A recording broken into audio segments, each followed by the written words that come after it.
And so I decided to adopt a new hero approach, and so I started studying movies because there's a truth.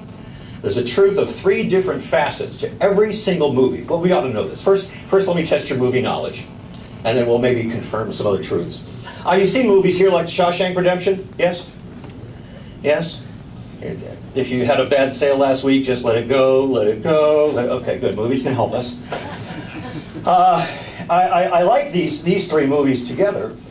Forrest Gump, Clear and Present Danger, and The Shawshank Redemption, because they all happened in 1994, the year before I retired and started helping people.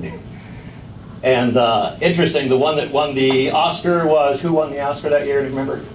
It was Forrest Gump. And yet, we get some true definitions of things from this extraordinary movie. It was just a great year for movies. Who remembers the line, get busy living or get busy dying?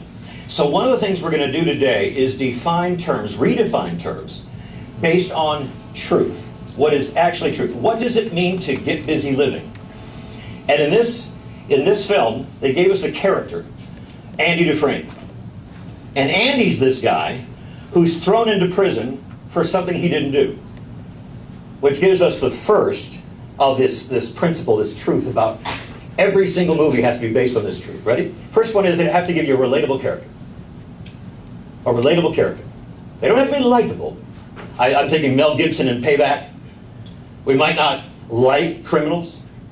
We might not like people that are different than us, and yet very relatable because every one of us has had someone we love stab us in the back. So in this case, we have a relatable character because haven't you ever been, even when you're a child, sanctioned for something you didn't do? So they put that in the first, maybe quarter, 25% of the film. Must give us a relatable character or we won't care about their journey. Well, the middle part, Andy Dufresne, 16 years in prison for something he didn't do. They give us conflict and obstacles. Conflict and obstacles. Now, I used to say, so why would you do that on purpose? I hate conflict. But you guys deal with that every day, don't you? You deal with conflict and obstacles. Now in the movies, they say conflict and obstacles because each character is actually on 2 journeys at the same time. Bruce Wayne in Batman Lives, if you will. An outer journey, one of want. What do you want? What do you want? Let's pause for a moment. What do you want?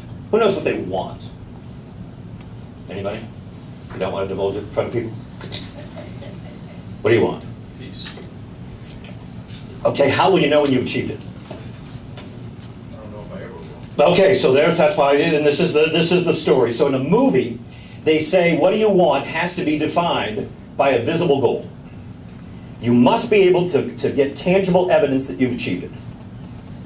You do that, don't you? Do you guys set goals for how many sales you want to have or how much money you want to have at the end of that? Okay, so then you know when you get that money, you've achieved that outer goal. Yes? So you start with a visible goal. And I see this with young people. I got these homeless off the streets. I really thought it was easy. It took like 2 hours. I just found a secret that we use in the entertainment industry to make it work. I guess no one thought to translate stuff from our world into the charity world, if you will. And so they invited me to speak to kids in schools. And these 4 habits I found that each of the homeless had already had, oddly, I'd found in 7th graders, kids in the Clark County School District by 7th grade. And I said, oh my God, I know how this story ends. It's tragic. So that's when I started to ask deeper questions. Find out why. Why are these things true? Why are these things true? So back to completing the 3 things in a movie, relatable character, conflict and obstacles. And they put the conflict in there on purpose to accomplish the impossible. That unless the goal is something that's impossible to achieve, it's not worth filming. If it's something any of us can do, it's not worth a movie. So we find that people will set goals, but they'll set goals based on the past. Set goals based on what they think they can achieve. And yet all kinds of magic happens. All kinds of obstacles are overcome that are overcome for good when someone decides to set the bar impossibly high. Now, this is one of my other favorites. Happy Gilmore. Anybody? Anybody? Now, it's interesting. So the definition, look at just cross-pollinating two what we think are distinctly different films. We get a definition from Andy Dufresne here that says either get busy living or get busy dying. But here's the way the definition comes from the movie. It comes from the movie, not what I said, not what your teachers taught you, not what religion teaches. That the truth is, get busy living is what Andy did because he was the only character in the film who accomplished the impossible, right? Who escaped from the unescapable prison, right? Who built the life he wanted outside of where he was. So the definition of get busy living is, if you remember the film, you get the biggest hammer you can, and every single day you chip away at the wall that separates you from the life you're living and the life you want. But there's another truth that happens there in the films. They say in order to have the life you want, the actual character must change. That Peter Parker must change into Spider-Man to accomplish the impossible. Luke Skywalker, farm boy, must change into a Jedi. Happy Gilmore, loser hockey player. Well, there are three choices.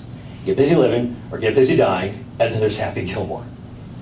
You see the same day show up over and over again. You repeat history.